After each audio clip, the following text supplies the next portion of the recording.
What's up guys, I'm doing another Call of Duty Black Ops 4 video. In today's video we're going to be talking about the December 10th update. This is update 1.09 that just barely came out.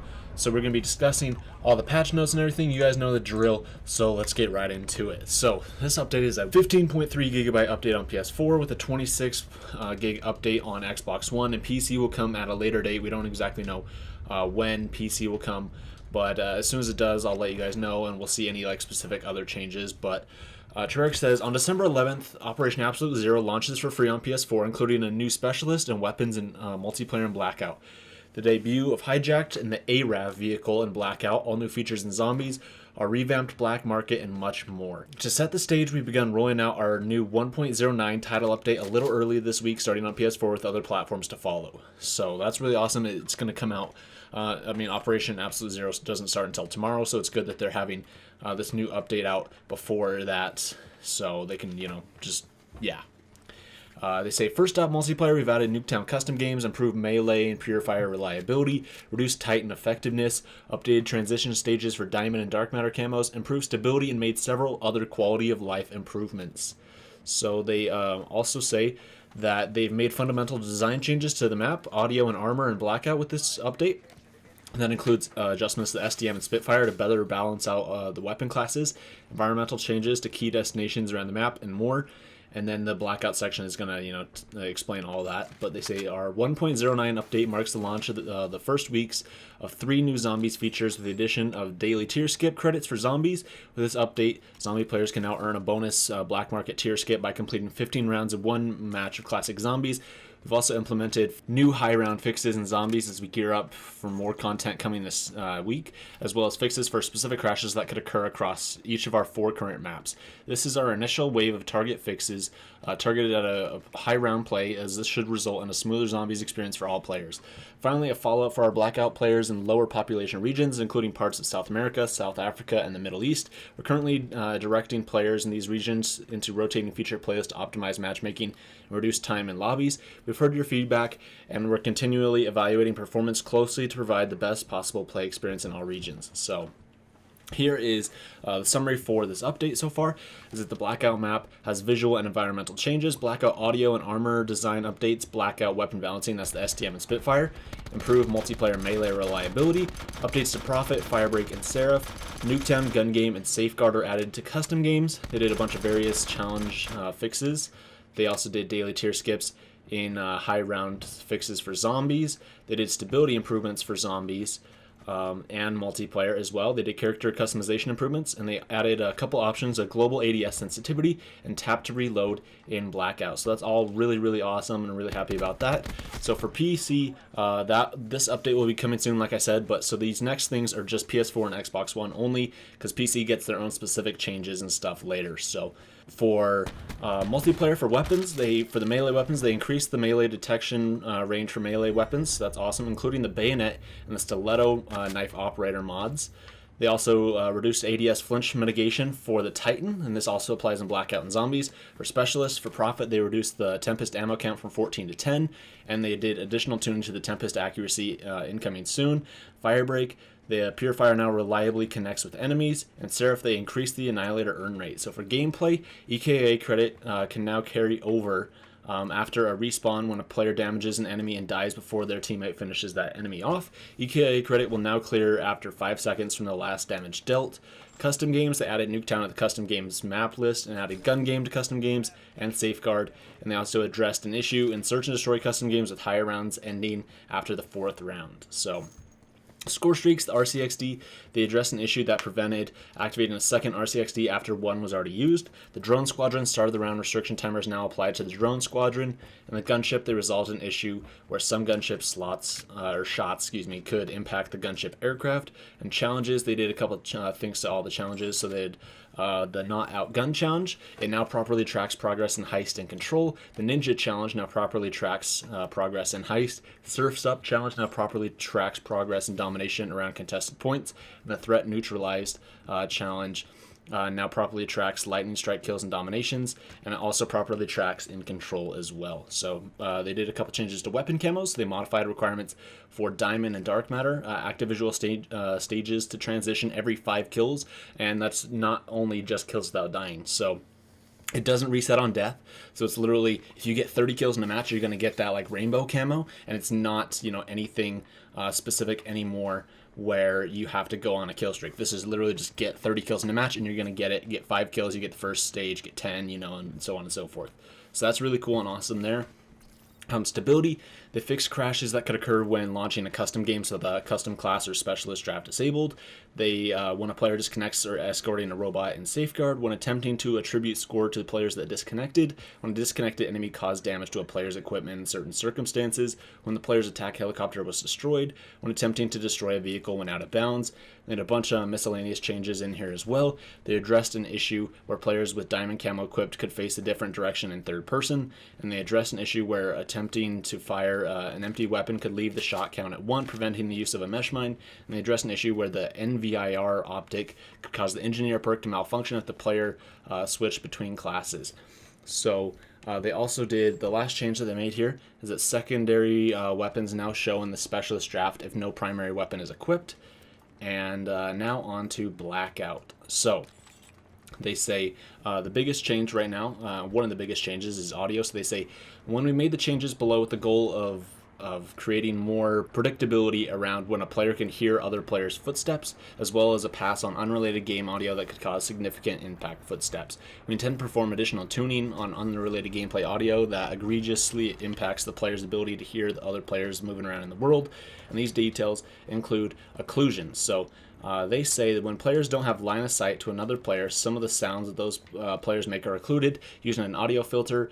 This filter subtracts some of the lower frequencies, aka bass, to help create a distinction between players who are in very close proximity to other players, but not necessarily in the same structure.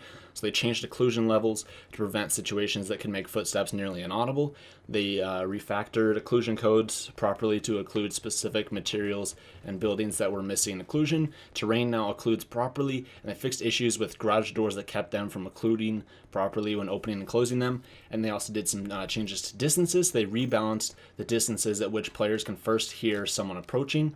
They also unified distances related to certain movement types. For example, sliding should now be heard about the same distance as other player movement sounds. Hit a couple gameplay modifiers. So the awareness and dead silence perks have been changed accordingly with the new distance settings for footstep audio. Directionality, they lowered the reverb on third-person footsteps, which helps with the player's understanding of the overall location of those footsteps are coming from. And this is especially true when wearing headphones and playing in stereo and not in 5.1 audio. So they did a couple changes to first and third person. So they further lowered the first-person footstep volume that players hear themselves make, so your own footsteps are now a little bit quieter, and they further lowered the volume of teammate footsteps as well. They decreased the first-person weapon audio slightly to balance with third-person weapons heard by others. They address an issue with first-person splash audio where jumping into water sounded louder than it should. And for the environment, they lowered volume on the main ambient blend track, the overall sound made by the environment that players always hear, varying by map and location and elevation, allowing subtler gameplay cues to be more audible more often, including footsteps as well. So they reduced the volume and distance that the garage doors can be heard from, and they modified the volume that and distances that opening stashes can be heard from, because you could hear those from way, way far away.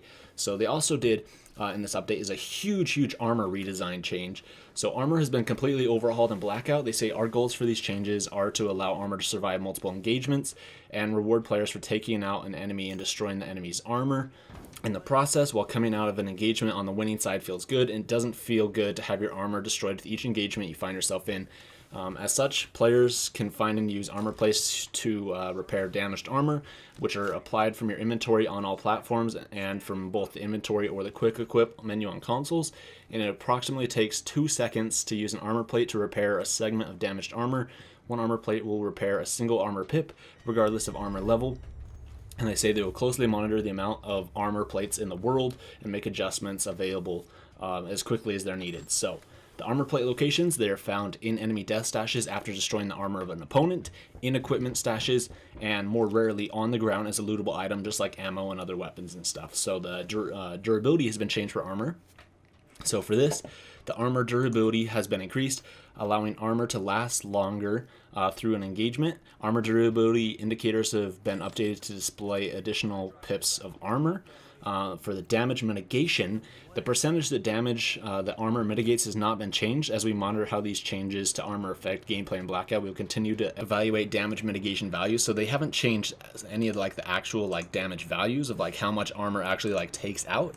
It's just you basically, the armor lasts longer, but your armor doesn't actually just prevent more damage. So you still take the same amount of damage regardless of what you did before, but your armor will now just last longer as well too. So that's really good, and I'm really happy that they did that. So armor isn't stronger, it's just more durable. For some map changes for Blackout, so they added seasonal changes to foliage and softer winter lighting across the entire map. Hydro Jam got some changes. They added elevators to allow players to get up and down in alternative ways. They provided additional cover on rooftops of both major buildings. They opened additional rooms between the generator buildings. On Factory, they opened 3 previously sealed buildings to offer additional looting opportunities, and they added 2 new pipes to allow players to navigate between structures in alternative ways. 2 previously closed train cars are now accessible, and 13 containers are now accessible as well.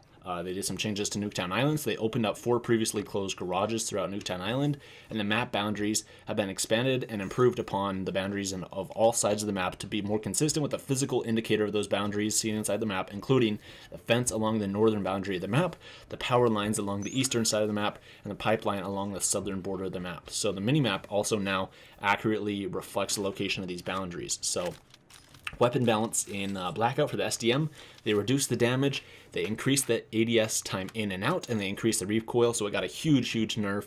The Spitfire, they reduced the damage and they increased the recoil, so that one, once again, that got a pretty big nerf as well. And then they added in smoke trails, so smoke trails are now added into wingsuits during the initial infiltration to give players a better sense of how many people are dropping near their location. Reloading, they added a new option in the Blackout options menu to enable reloading by tapping the reload button rather than releasing the reload button. And then zombies in Blackout will now have a chance to drop ammo when killed, so that's really awesome and amazing stuff there. So now let's talk about zombies. So tier progression. So they added daily tier skip credit for completing 15 rounds in a game of classic zombies each day. They did a couple stability improvements. So for high rounds, they did fixes for multiple memory leaks and other issues that could cause crashes at high rounds in all maps. And they did a bunch of general crashes. So I typically, like I always say, I don't go through all the crashes and stuff, just because you guys are almost never going to actually come across a lot of these crashes. And so if you guys want to read about these, you guys can open up the description and look at all the specific individual crashes, but I don't want to go through these because there's so many of them, and also because a lot of them are kind of pointless to point out, because a lot of these no one at least a majority of people aren't actually going to be able to find any of these and have it actually affect them. So for general for this update, character customization, war paints can now be equipped with outfits across different themes on the same specialist without having to own a corresponding outfit. Character personalization menu updated to separate outfits from war paints with a larger display of items. Weapon camos got a change, so camos from multiplayer and zombies and reactive camos in multiplayer are obtained through the black market, can now be equipped in the weapon personalization menu via the black market tab. Weapon reticles, reticles obtained through the black market can now be equipped in the reticle personalization menu via the black market tab. And the options, they added ADS sensitivity options for both high zoom optics and regular weapons. And in the specialist HQ, they got improved stability with Ajax combat training missions. So this is a freaking huge update. This is, like I said, right now this is only for Xbox and PS4 right now. PC is going to come at a later date, so when that happens, I'll let you guys know about all the things specific to PC and the changes there. But yeah, that is a huge update preparing us for tomorrow for Operation Absolute Zero. Let me know guys' thoughts on this in the comments down below. A pretty big update, 26 gig on Xbox One, that's pretty substantial. So yeah, there you guys go. Thank you guys so much for watching, and we'll see you in the next video.